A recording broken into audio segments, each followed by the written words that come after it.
Hey, welcome back to our 6 viewers. Actually, I think, Stu, we have 9 followers on Twitter now, and 2 of them are us, and one of them is my wife. But welcome back to Sharing the Brain. This is sort of the pre-intro to this week's episode.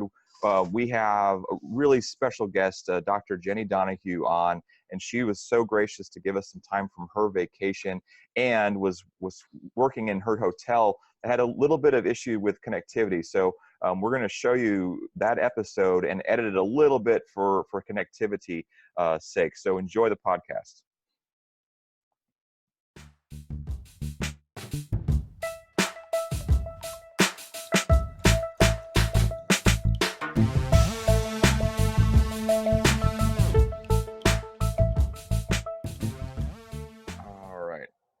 Okay, I think we're recording. So welcome back, viewers, to episode 4 of Sharing the Brain. I'm Steve Magadance. And I'm Stu Guthrie, and it's very glad to have you all back. And before I say something really dumb, I'm just going to tell Steve, we have a great guest on today, and I am excited. And I hope you can read the bio without stumbling through it. And let's welcome our guest. Yeah, we're super excited to have our today's guest with us, and she's actually joined us from her vacation, so we're really thankful for that. But we have Dr. Jenni Donohoo with us today, and Jenni is a former classroom teacher. She's got over 20 years of experience in education, and she's also a best-selling author. She's written several peer-reviewed articles, and there's a couple of titles that you guys might be familiar with. One of them is Quality Implementation, Leveraging Collective Efficacy to Make What Works Actually Work. That's the second one. And she co-authored that first one with Stephen Katz. The second book that Stu's showing now, or he'll show in a second, is Collective Efficacy, How Educators' Beliefs Impact Student Learning. Jenni's got her PhD in Educational Studies and Supervisory Officer Qualifications, and she's a former president of Learning Forward Ontario. Dr. Donohoo, thanks for joining us, and welcome to Sharing the Brain. Thanks so much for having me. You know, the idea of collective efficacy interests me after I heard John Hattie update his research. So John Hattie's original research synthesis, the Visible Learning book, came out, it's going on 10 years now, the 10-year anniversary. And in that book, he identified 150 influences, but since then has continued to update his research as new meta-analyses are conducted. And although collective teacher efficacy, there's a lot of research dating back for 40 years about its impact in classrooms, it is now the new #1. Well, I shouldn't say new, it's based on his update about 4 years ago, based on, again, some additional research. He placed collective teacher efficacy at the top of his list of influences that matter most in raising student achievement. And so my interest in it grew at that time. Actually, I've been very fortunate to have opportunities to work and present alongside John Hattie. Just before this vacation, we were together presenting at a symposium in Ottawa, and you know, I was asking him about when he updates his research, of course, the effects, but he says that the story is still the same. His most recent update shows collective efficacy at 1.39 because there's additional research, but it is still the #1 influence. And if you Google Visible Learning Resource, a PDF that has the 250 most updated references. Oh, sorry, go ahead. No, it's okay. I know our connectivity, like Steve said, Dr. Donohoo is in New Orleans on a vacation, and her connectivity in her hotels are not exactly perfect, but we appreciate it. And I was going to point out the book, and I'd watched a video before a while back about Dr. Hattie saying that he doesn't write or doesn't support a lot of books about collective efficacy just because he doesn't think people get it. But he mentioned you obviously by name and said that you were one that does get it. And when you hear him say that, what does that mean to you? Like, what does it mean that when he says you get it? Well, I think for me, you know, once he had announced that update, I started to hear a lot of claims in the field about this and that, basically everything under the sun all of a sudden was a way to enhance efficacy. It was, whatever somebody's focus was, enhance efficacy this way or that way. And so I think when he said that I get it, it's because I've delved into the research very deeply around what we know through research that is a precursor or an antecedent to collective efficacy. And then also what we know research are the consequences when efficacy is firmly established, or the opposite when efficacy is lacking. What are the negative consequences? And then the other thing that I know when he's saying that I get it, he's referring to, it's not just making people feel good about themselves, and building trust. It's much more complicated than that. And it really boils down to reflection in light of evidence, that we artifacts of student learning, to recognize collective impact, and that notion that we're coming together as a group, as a team, to use sources of student learning to identify the progress that we're making and recognize that that's resulting from our collaborative efforts. And so in the book, I not only unpack the research, but I think that, as a writer, I want to really make the research accessible for an audience, but also draw on my practical experiences in the field. And so I think the book has received, good reviews, because I think educators can identify with the stories and the examples that are contained in there. Hey, Steve, you had a question about extending collective efficacy to your whole leadership team. Do you want to ask? Well, yeah, this idea of accessibility is something that's really intriguing to me, in how you build that sense of efficacy and how you build structures for it. I was looking through an article, Jenni, that you were co-authoring on from Ed Leadership. It's called The Power of Collective Efficacy, and there's a section in there that talks about resetting the narrative. And I think when we think about like school leadership, there's that instructional leadership component. There's also that managerial leadership component. And in that section, it talks about like changing the narrative away from some of the like logistical managerial things to those instructional student-centered kinds of approaches. And, Stu and I were assistant principals at a previous high school together. And oftentimes our jobs were very much in the muck of that managerial stuff. And so how might you advise like an aspiring principal or a new principal, or even an experienced principal, to help cultivate that kind of efficacy even in their leadership team, to help them balance that demand for the logistical managerial sides of running a school day to day, and also building their own sense of efficacy in their practice as instructional leaders?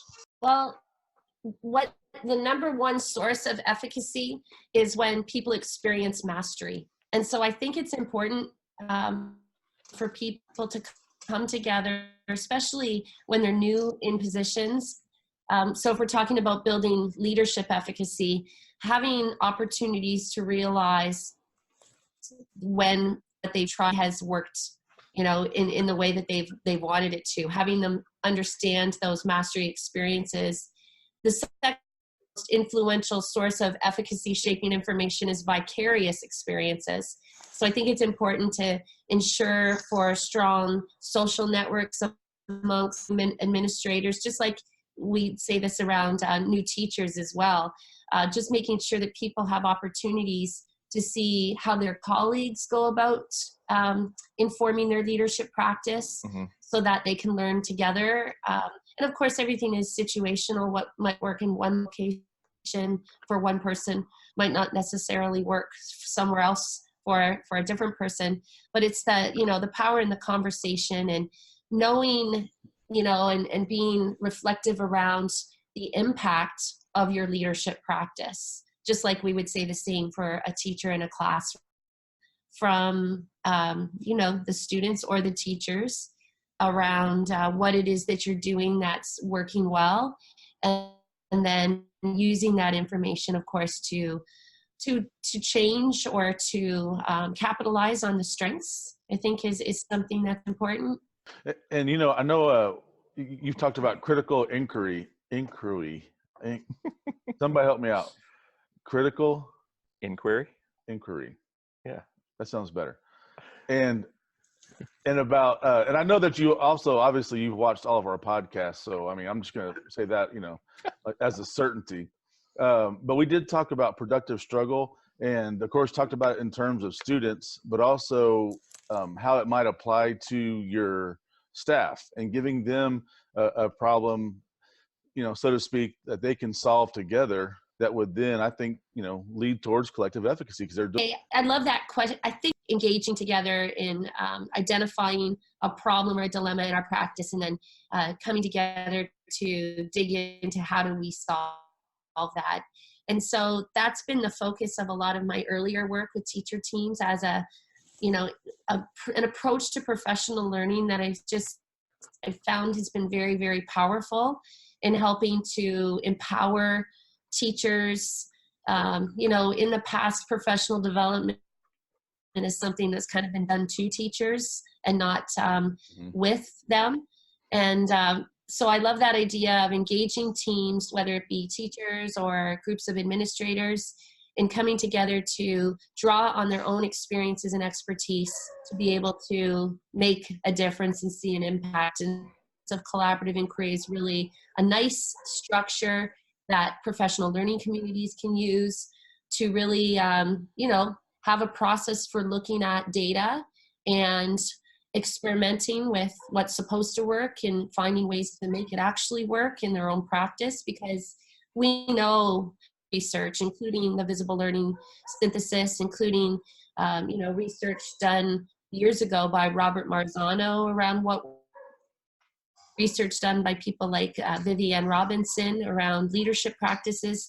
We don't need any more research about what works. We just need to find structures and process together to figure out how to make that research work in their contexts.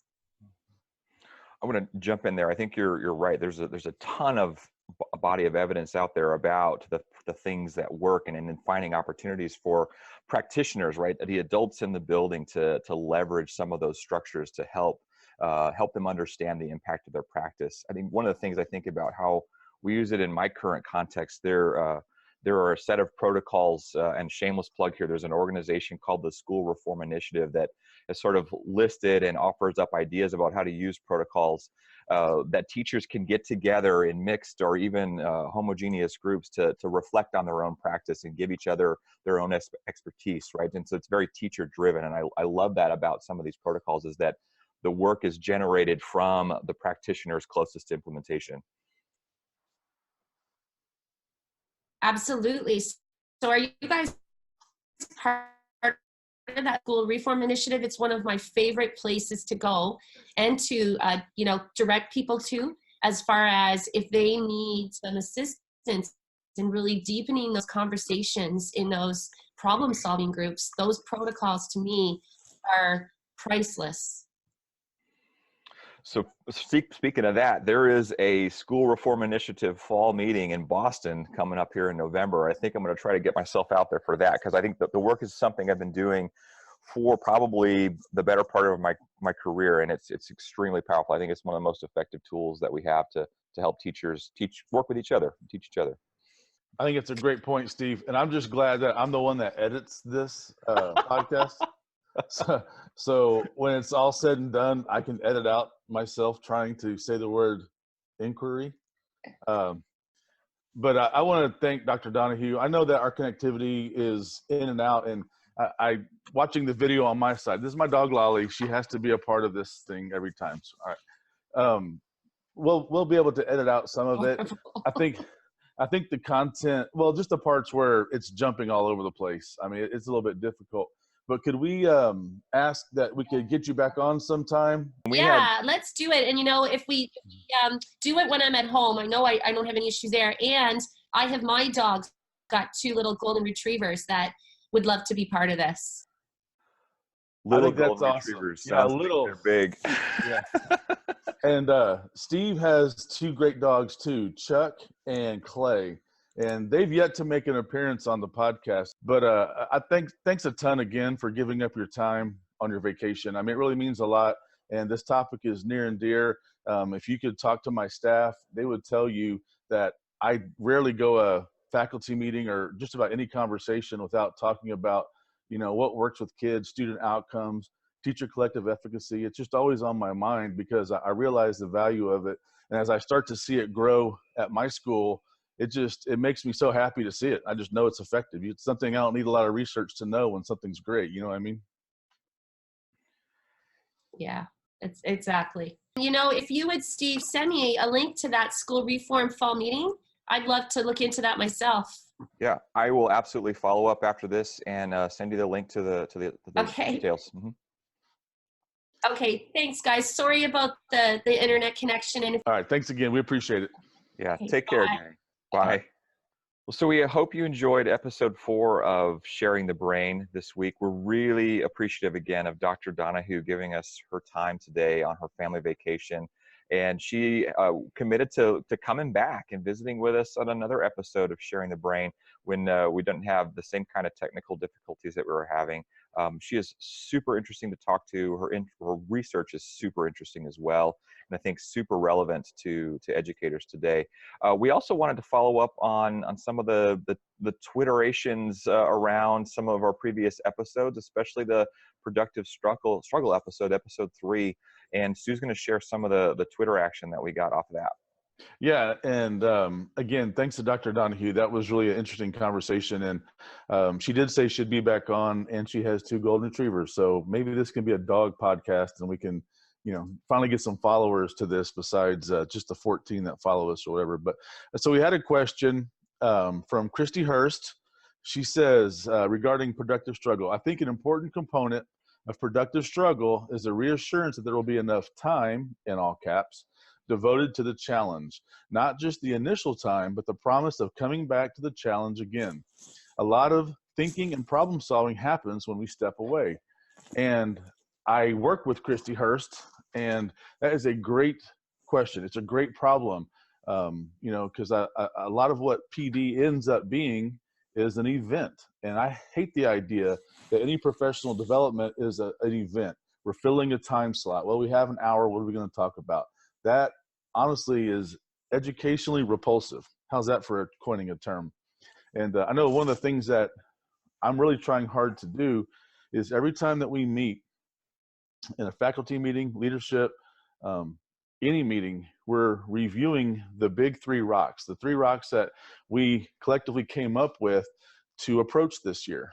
And obviously some meetings, we have more time for it. Some meetings are more appropriate to delve into those questions. But I think what she's talking about is let's don't get away from what is important to us. And yes, it's a struggle and it's a long period of time. It's not a 1-hour issue. It's a, 9-month issue. And I think that's a great point that she made. Steve, what's your take on that? And how did your professional development week go? And especially around that idea of the productive struggle? Well, I absolutely agree with that tweet. I think that professional development can't be a one-time event. It is something that evolves over time. And it's this question of how do you capitalize on the momentum that you build when you have a really powerful professional development experience, right?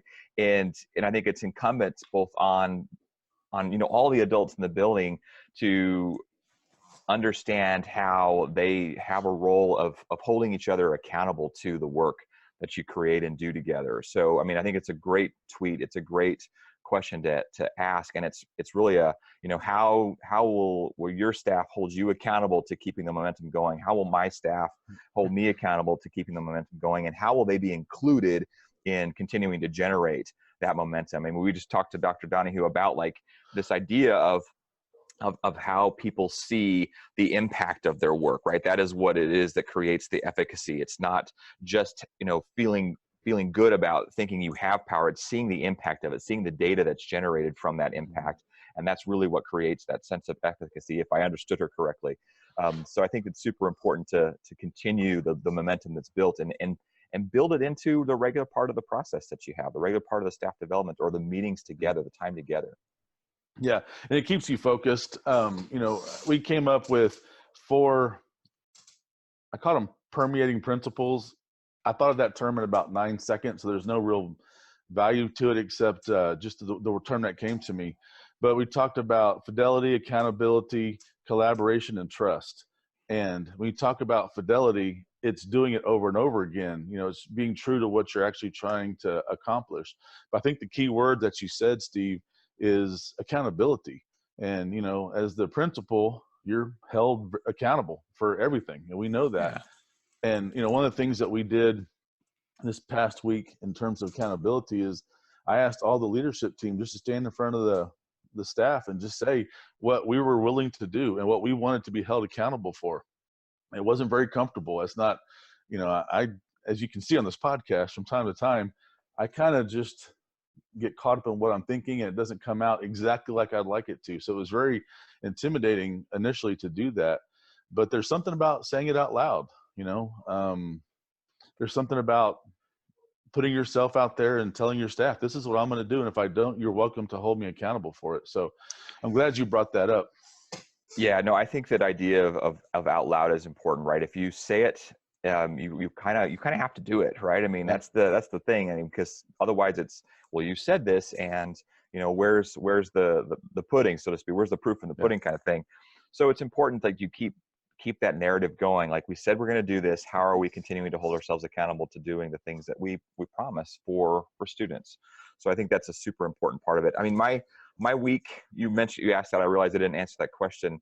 There were some really powerful moments that we had. I mean, I enjoy the privilege of inviting my staff back a little bit earlier than staff would report at some of the comprehensive campuses. So we spent some time off-site working on our work together, and we had this moment where members of the staff came to me and said, this is the direction we think we need to go. And it's actually resulted in a lot of personal reflection on my part, but I think also reflection on the entire staff's part, where we were called and charged with looking at the mission of our school and updating it and evolving it to how it's meeting the needs of the students who are sitting, you know, in our classrooms today. So I'm really excited about that work. I may not look like it, you know, on a Saturday morning, but I'm actually really excited about the work, and it has resulted in a beginning of the school year that I think has been the best so far, you know, in my time as principal. And so I'm excited about continuing the work that we started together.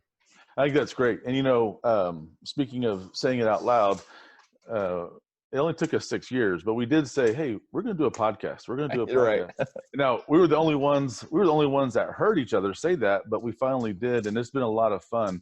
And we call it Sharing the Brain because it's a long old joke by now, but we do want to know if there's anybody that would like to join us, or if you have questions. We are going to get a little time with Dr. Donohoo again, and if you have a question for her, send it to us in a tweet. Let us know, and we'll try to work it in when we have better connectivity. But I know this episode is going probably fairly long, and we appreciate any of you that actually made it to the very end.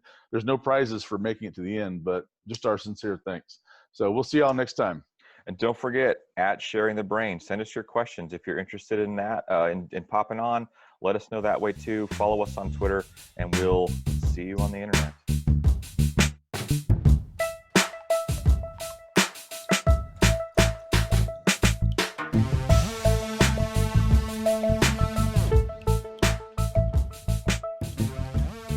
Perfect, dude. I'm not going to say anything. I'm going to edit myself out.